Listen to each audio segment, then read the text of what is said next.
had a very rough morning. I had a rough morning because I got my booster shot. I finally got my booster shot, not because I didn't want it. Let me be very clear for those of you out there. It's because it's been very hard to get an appointment here in New York. So I got my booster shot less than 24 hours ago. And in the middle of the night, in the early morning, I started to feel chills and a severe headache and stomach pains, which was surprising to me because on my first two shots, I really didn't feel that down. I got a little sleepy. I think everybody's had different symptoms, but I was a mess. Why do I bring this up right now? Because today, the White House says that it will no longer require hospitals to report deaths to HHS. That's today.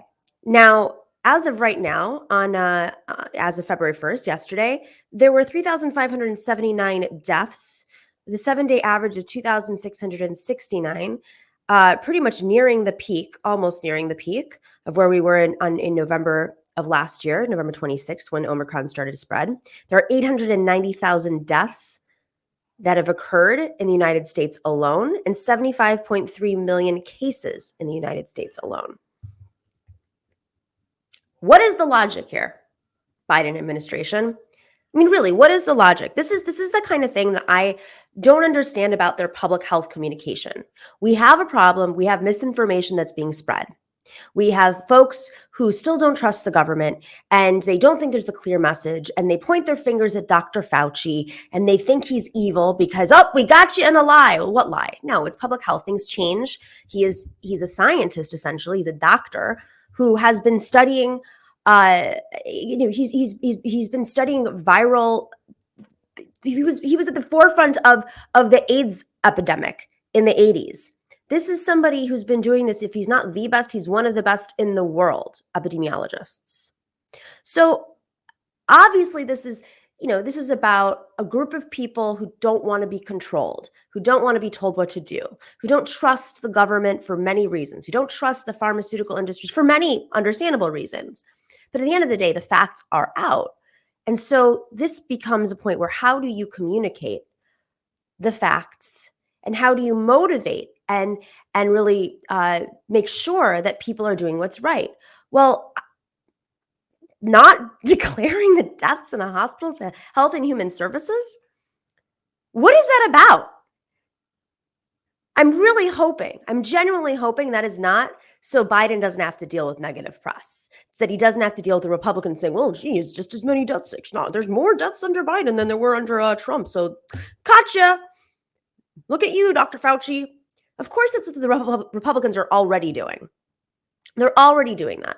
But we, of course, understand, the majority of Americans understand that the more people get vaccinated, the less likely we're going to have to do another booster, the less likely we're going to have new strains of the virus. This is so much worse because it was much more transmutable, especially, and if you caught it and you weren't vaccinated, you're again more likely to go to the hospital. But if you're like me and others, and hopefully everybody watching, and you're vaccinated, yes, you can transmute it, but you're less likely to have, of course, the effects that send you to the hospital and potentially put you on your deathbed.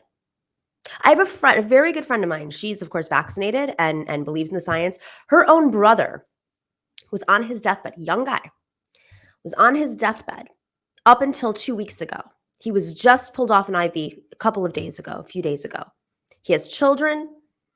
She was shocked to learn that he did not trust the vaccine. She did not blame him. She understood he got pulled into this ecosystem of misinformation and doubt. It wasn't that he thought the vaccine had 5G. It's that, with the way that he looked at it was, well, the people that are going to the hospital, they're immunocompromised, they're older, they're more likely to go to the hospital. He didn't think he could as a healthy young man with kids. And of course, he went down one of these spirals, these misinformation spirals, these echo chambers that amplify the mistakes that Dr. Fauci made or his predictions, because again, this is science. And of course, exposing the unclear message that has come out of both the Trump administration, which was at war with the CDC, let's be very clear, and of course, the Biden administration. The Biden administration and the CDC can only do what they can do if the rest of the community takes part in that. If Ron DeSantis understands that the transmission of this virus goes down if people are wearing masks. The transmission of this virus goes down if it is mandatory that people are vaccinated when they walk into a building in Florida. The transmission of this virus goes down if the Trump administration, I don't know, actually thought it was real for the majority of their administration under this pandemic. We are reaping the effects of those decisions of Republican lawmakers who do not take this virus seriously, who want to prolong it for whatever reason, to be an opposition party, to say that, the government's out to get you, to keep their rabid base alive. We have been at war with Trump's quite literal government war against the CDC. Of course, this is happening all over the world. There are communities all over the world who are anti-vax, but a lot of these communities, the messaging is coming from, shocker, the far right, the fascistic right that wants to divide people, that wants to sow anger and division, wants people protesting around the country. Of course, that's what they're doing. So I look at this and I say, what are you doing, Biden administration? You should be clear with your message. There is no this way or that. You can't meet in between. There's no gray area. Do you take this pandemic seriously? And are you going to differentiate yourself? Are you going to do whatever you can legally do to make sure people are vaccinated in workplaces, or use carrot and stick and urge corporations to enforce these things because they have the right to do so? Because it's good for business. I mean, here's a perfect example. You take a flight internationally, you are forced to show your vaccine card and test. But domestically, you don't have to do that to this day. And these planes are packed. And everyone's taking off their masks to drink their drinks and have a little food if you're so lucky to have food on your airplane. It's ridiculous that on domestic flights. So you want more. You want pilots and you want flight attendants to show up to work? Well, maybe you make it safer for them. More people are going to take flights if they don't feel like they are going to get COVID. More people are going to take flights if there are more flights available because you have workers who are safe and healthy and protected. This is actually the logical capitalism in my mind. The safer everybody is as a whole, as a community, the more likely your business is going to do better in this pandemic. And we're seeing that in New York because we have, even though rates did go up very quickly, partly because we did not have a mask mandate when the Omicron surged because it came back, of course. But we have mandates in this state.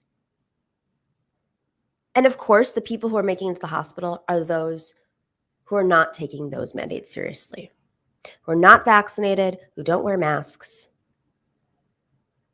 who have gone down this misinformation spiral. Biden administration, you can do better. Hey guys, we are independent media. I don't know if you know that. We're independent media and we are only able to function and survive with your help as patrons. You never know what the algorithm is going to do. One day you're making a little money on the algorithm. The next day they've completely cut you dry. We are not Joe Rogan. Sorry, guys. I'm not going to be peddling any vaccine conspiracy theories anytime soon. So as a result, we really rely on Patreon.